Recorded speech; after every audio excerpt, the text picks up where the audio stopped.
এবং শ্রীমৎ ভগবদ গীতা, চৈতন্য চৈতামৃত, উপনিষদ সহ যতগুলো শাস্ত্র গ্রন্থ আছে, আমি এখন এদের কথা বলি।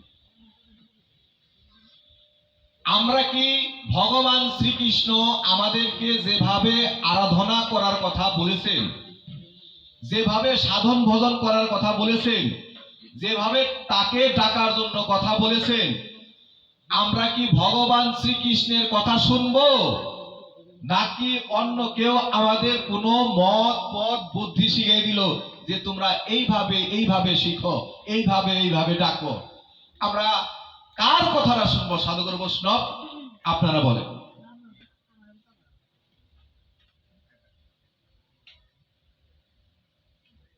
আমরা কি শুধু গোবিন্দের কথাই শুনবো, নাকি যারা আমাদেরকে গোবিন্দের কথা বাদ দিয়া উল্টা করে ভজন সাধন শিখাইতেছে আমরা তার কথা শুনবো? কার কথা শুনবো?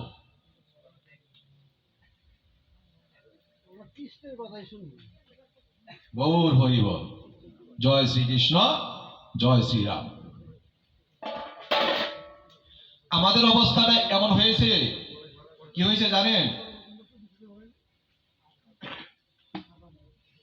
আমারে এক ভক্ত জিজ্ঞেস করছে, গোসাই,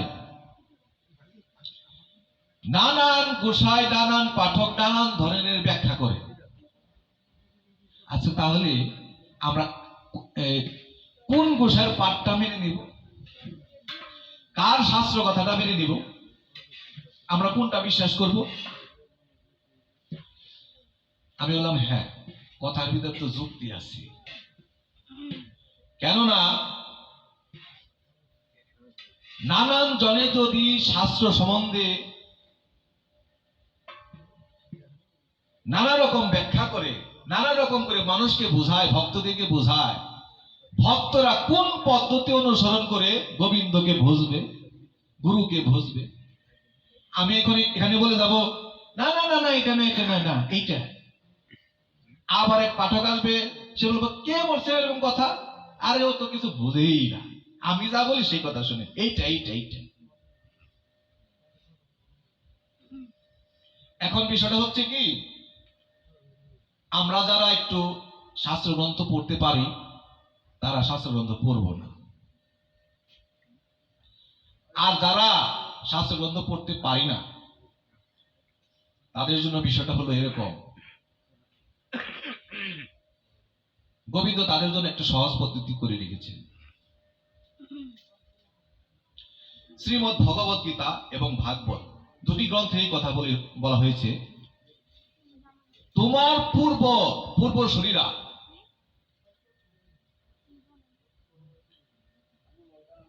প্রাচীন ঋষিগণ যে সব মত পথ আপনাদের দেখিয়েছেন, আপনারা সেই মত পথ অনুসারে চলবেন।